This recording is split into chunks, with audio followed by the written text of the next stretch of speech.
नमस्कार दोस्तों, environment science के सबसे बेहतरीन प्लेटफॉर्म इन्वायरो अकेडमी पे मैं सत्येंद्र चौधरी आप सभी का एक बार फिर बहुत बहुत स्वागत करता हूं। दोस्तों, आपके लिए एक गुड न्यूज़ लेके हम आए हैं। एआरएस में वैकेंसीज आई हैं इन्वायरनमेंट साइंस की। हालांकि इसका नोटिफिकेशन मैंने आपको पहले ही दे दिया है व्हाट्सएप पे और टेलीग्राम पे, बट बहुत सारे स्टूडेंट्स की रिक्वेस्ट आ रही है कि सर इस पर कोई वीडियो बनाएं। बहुत ही महत्वपूर्ण वीडियो है, बहुत ही अच्छी अपॉर्चुनिटी है आपके लिए। तो ध्यान से मुझे सुनिएगा दोस्तों, ध्यान से देखिएगा जो भी स्लाइड मैंने यहाँ पे बनाई है, ताकि फॉर्म फिल करते टाइम आपको कोई भी प्रॉब्लम ना आए। जो लोग पहली बार हमारे लेक्चर को देख रहे हैं उन लोगों को मैं बता दूं, मैं Satyendra Chaudhary, environmental research scientist, environmental consultant, environmental educator. हम स्पेशलिस्ट हैं इन्वायरमेंटल नेट जेआरएफ के। 1000+ स्टूडेंट्स हमारे नेट जेआरएफ क्लियर कर चुके हैं अभी तक जो हमसे जुड़े हुए हैं, और बहुत अच्छी जगह पे जॉब कर रहे हैं, पीएचडी कर रहे हैं। तो मेरा जो मेन मिशन है हमारी इन्वायरो अकेडमी का, वो यही है कि इन्वायरमेंट साइंस के स्टूडेंट्स को अच्छी से अच्छी अपॉर्चुनिटी मिलती रहे। वो अच्छी जगह पे अगर पीएचडी करना चाहते हैं पीएचडी करें, अगर जॉब का कहीं भी चांस मिलता है उन्हें, तो डेफिनेटली हम पूरी पूरी उनको सपोर्ट करते हैं। जैसे ही कोई जॉब वैकेंसी आती है तुरंत आप तक हम पहुंचा देते हैं। तो अगर आप इन्वायरमेंट साइंस के स्टूडेंट्स हैं और अपना करियर बनाना चाहते हैं इन्वायरमेंट साइंस में, नेट जेआरएफ क्लियर करना चाहते हैं, गेट क्लियर करना चाहते हैं, तो आप हमसे जुड़ सकते हैं। हम सारे सोशल मीडिया प्लेटफॉर्म पे हैं। यूट्यूब पे तो आप हमें अभी देख ही रहे हैं दोस्तों। तो अगर आप हमारे चैनल को सब्सक्राइब करेंगे और हमसे जुड़ेंगे तो डेफिनेटली आपको बहुत फ़ायदा होने वाला है। ये नंबर मैंने यहाँ पे दिया है अपना 7696180020। इस पर आप अपना नाम, ईमेल एड्रेस और अपना कॉलेज का नाम लिख के मुझे व्हाट्सअप कर देंगे, तो हम आपको नोट्स, मटेरियल, नोटिफिकेशन जो हैं वो time to time, day to day आपको देते रहेंगे दोस्तों। अब बात कर लेते हैं एआरएस नेट के बारे में कि भैया एआरएस का जो नेट होगा वो तो आप सभी लोग देते ही आ रहे हैं, बट एआरएस की जो वैकेंसी आई है उसके लिए क्या प्रोसीजर है।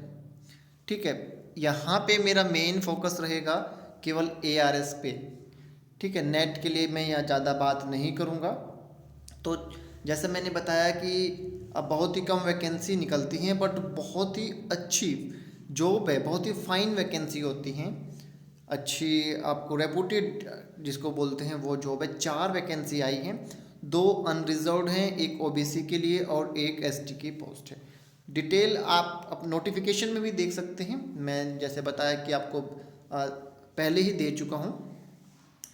इसके लिए आप एप्लीकेशन फॉर्म जो है वो सबमिट करेंगे। इम्पोर्टेंट डेट्स यहाँ पे मैंने दी है, ध्यान से इनको देखेंगे कि कब से फॉर्म भरना आपने शुरू करना है, लास्ट डेट कब है, आपका फीस पे करने की लास्ट डेट कब है, एग्ज़ाम कब होगा आपका, अब जो प्री एग्ज़ाम होगा वो कब होगा, मेन कब होगा और इंटरव्यू कब होगा। इन सभी डेट को ध्यान से आपने देख लेना है और अपना फॉर्म जो है, सबसे पहला काम तो हमारा फॉर्म फिल करने का ही है।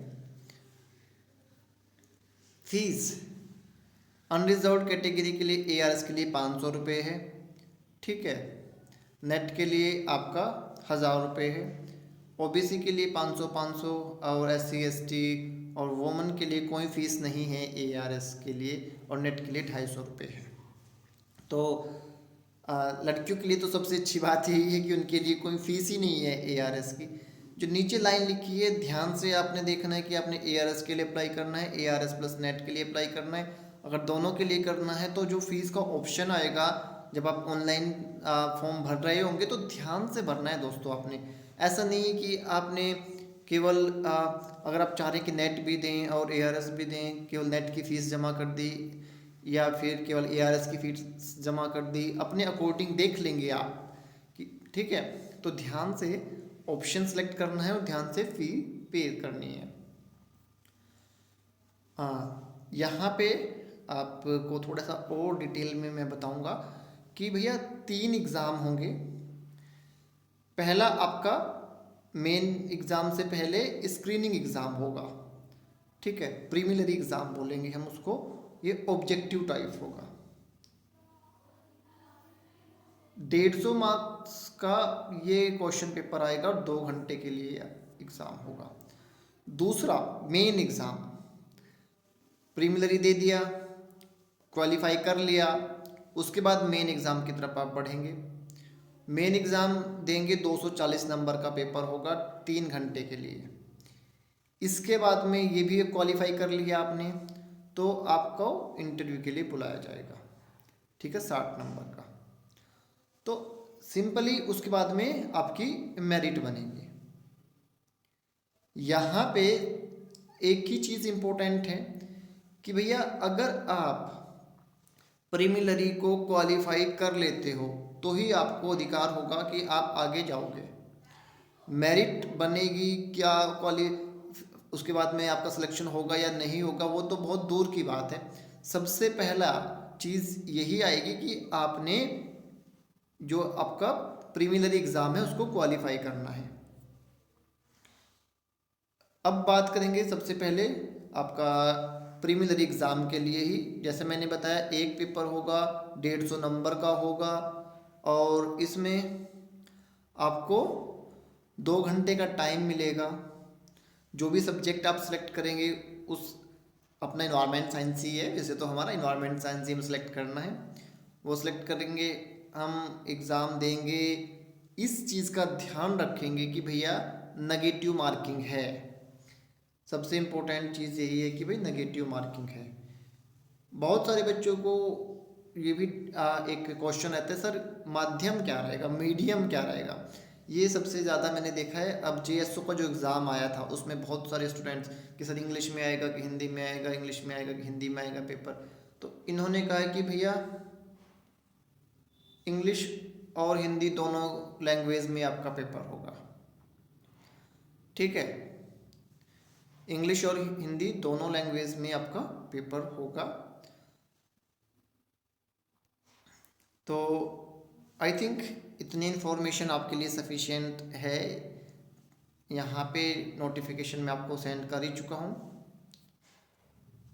अब ये बहुत ही इम्पोर्टेंट चीज़ है कि आपका जो क्वालिफाइंग मार्क्स है वो कितना कितना होगा। अनरिजर्व्ड कैटेगरी के लिए 45%, ओबीसी के लिए 40%, एससी एसटी के लिए आपके 35%, यानी कि इतने नंबर अगर आप लेके आएंगे तो ही आप मेन एग्ज़ाम दे पाएंगे, ठीक है। इसको ध्यान से आपने देख लेना है दोस्तों। और यहाँ पे फिर से मैं रिपीट कर रहा हूँ कि नेगेटिव मार्किंग है। मेन एग्ज़ाम 240 नंबर का होगा, एक ही पेपर होगा, 3 घंटे का होगा, 3 सेक्शन होंगे A B C. A part जो है उसमें आपके 40 क्वेश्चन होंगे, 2 नंबर ईच क्वेश्चन के लिए है, ठीक है। यानी कि आपका 80 मार्क्स के जो हैं वो आपके वेरी शॉर्ट क्वेश्चन होंगे, 10 शब्दों में आपने इनका आंसर देना है। तो यहाँ पे भी केवल आप देखेंगे कि ऑब्जेक्टिव टाइप क्वेश्चन पे हमने केवल मार्क्स लगाना होता है, एक कि भाई ये इस पे टिक करना होता है, और यहाँ पे आपने जस्ट 10 शब्द लिखने हैं और नंबर कितने 80। तो बहुत ही इंपॉर्टेंट हो जाता है कि छोटे छोटे पॉइंट्स आपको क्रिस्टल क्लियर याद होने चाहिए। पार्ट बी में आपके 20 क्वेश्चन होंगे, 5 नंबर का आपका ईच क्वेश्चन का होगा, ठीक है। इसके बाद आपका सी पार्ट में 6 क्वेश्चन होंगे डिस्क्रिप्टिव टाइप, और हर उसके लिए आपको 60 नंबर 10 नंबर मिलेंगे, यानी कि 60 नंबर का आपका ये होगा, ठीक है। सी पार्ट में 6 क्वेश्चन, हर क्वेश्चन का 10 नंबर, यानी कि 60 नंबर का आपका ये सी पार्ट हुआ। तो आप अगर ये देखेंगे कि भैया 6 क्वेश्चन से आपको 60 नंबर मिल रहे हैं, बट ये ऐसे टाइप है, डिस्क्रिप्टिव टाइप क्वेश्चन है, तो यहाँ पे आपकी राइटिंग स्किल्स ज़्यादा महत्वपूर्ण हो जाएंगे। जबकि जो ए सेक्शन है, ए सेक्शन में आपकी क्या नॉलेज ज़्यादा इम्पोर्टेंट है, तो वो 80 मार्क्स लेना थोड़ा आसान हो जाता है उन बच्चों के लिए जिनके राइटिंग स्किल्स जो हैं इतने अच्छे नहीं हैं। ठीक है, तो मैं ये इतनी लंबी चौड़ी बात करने का मेरा मुख्य उद्देश्य ये है कि क्रिस्टल क्लियर चीज़ें आप पढ़ो। तो क्या होगा, ए सेक्शन में आप मैक्सिमम स्कोर कर लिया आपने। ठीक है भाई, 40 क्वेश्चन हैं और 2 मार्क्स के हैं, तो ज़्यादातर क्वेश्चंस आपको अगर यहाँ पे आप स्कोर कर लेते हो तो ऐसे टाइप जो क्वेश्चन है उसमें अगर आप को भाई डिस्क्रिप्टिव आंसर लिख भी रहे हो, उतना अच्छा आप क्वेश्चन फॉर्म नहीं कर पाए, अपना आंसर फॉर्म नहीं कर पाए, तो भी कुछ ना कुछ मार्क्स आपको मिलेगा। ठीक है, अगर जीरो नॉलेज है उसमें आप फिल्मी गाने लिखेंगे तो नंबर नहीं मिलेंगे, बट हाँ ये है कि उसमें आपको नंबर कहीं ना कहीं मिलेंगे अगर आपको उसकी नॉलेज है। बट इन जो क्वेश्चन आएंगे 40 क्वेश्चन है, इसमें पूरे पूरे आपको नंबर मिलने के चांसेस रहेंगे। इसलिए आपने इसको भी मेन के लिए भी तैयारी वैसे ही करनी है कि भाई आपका जो पेपर है वो ऑब्जेक्टिव टाइप ही आएगा। ठीक है, इसी टाइप से आप अगर करेंगे तो क्रिस्टल क्लियर आप डाटा क्रैम करेंगे, अपने जो भी ईयर वगैरह हैं उनको अच्छे से याद करेंगे, अच्छे से टू द पॉइंट आप जितना याद करेंगे उतना ही ये एग्ज़ाम आप क्वालिफाई करेंगे। ठीक है, जितना आपके चांसेस बढ़ेंगे क्वालिफाई करने के, वो यही चीज़ बताएगी कि आपको नॉलेज कितनी है, सटीकता कितनी है इसमें। ज़्यादातर लोग क्या करते हैं कि अब जब तैयारी करेंगे तो कहीं से किसी भी अकेडमी से किसी भी जगह से नोट्स मंगा लिए, बुक उठा लिए। ठीक है, अरे हम तो ऐसे पढ़ेंगे, उसमें ज़्यादातर चीज़ें रबिश मिलती हैं आपको। अगर आप क्लाइमेट चेंज पे पढ़ रहे हैं, सपोज करो कि आपको क्वेश्चन आया क्लाइमेट चेंज पे, तो उस क्वेश्चन को याद करते टाइम जब आप पढ़ रहे हैं तब की बात कर रहा हूँ मैं, उसमें इतनी नॉलेज होनी चाहिए उस पैराग्राफ में कि उससे 20 30 40 आपके शॉर्ट क्वेश्चन बन सकें। ऐसा नहीं है कि उसमें कहानियाँ लिखी हुई हैं कि आपका क्लाइमेट चेंज से ये होता है जी, क्लाइमेट चेंज की वजह से ये होता है वो होता है। ठीक है, कहानियाँ तो आपको मिल जाएंगी बट उससे आपको नॉलेज उतनी नहीं मिल पाएगी। इसीलिए जब भी आप तैयारी करो तो आपके दिमाग में ये चीज़ आनी चाहिए कि मैं ये एक ऐसे टाइप क्वेश्चन तैयार कर रहा हूँ या कर रही हूँ, इसमें से शॉर्ट क्वेश्चन कितने निकल सकते हैं। इसके लिए अच्छी बुक का होना आपके पास में, अच्छी गाइडेंस होना वो बहुत ज़रूरी है। ठीक है, डेफिनेटली मैं हमेशा आपको सपोर्ट करने को तैयार हूँ, करता रहता हूँ और करूँगा हमेशा। बट इस चीज़ का आपने बिल्कुल ध्यान रखना है कि कोई भी रबिश बुक या कोई भी रबिश नोट्स परचेज करने से पहले आपने उनका एक ओवरव्यू ले लेना है।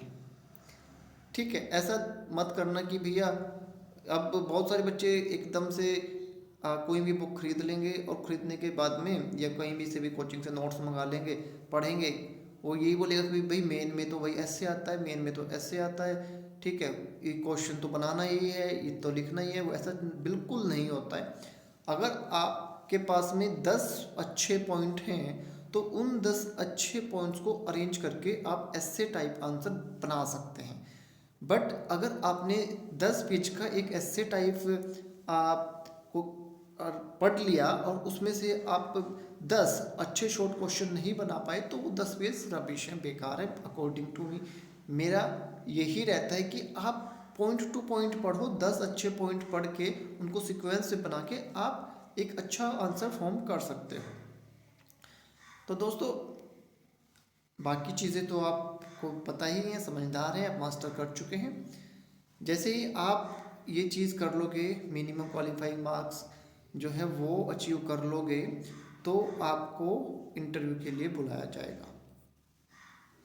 इंटरव्यू आपका होगा और उसके बाद में भगवान करे आपका फाइनल सिलेक्शन हो जाए। ये वेबसाइट है, यहाँ से आप प्रीलिमिनरी और मेन एग्ज़ाम के लिए सिलेबस को डाउनलोड कर सकते हैं।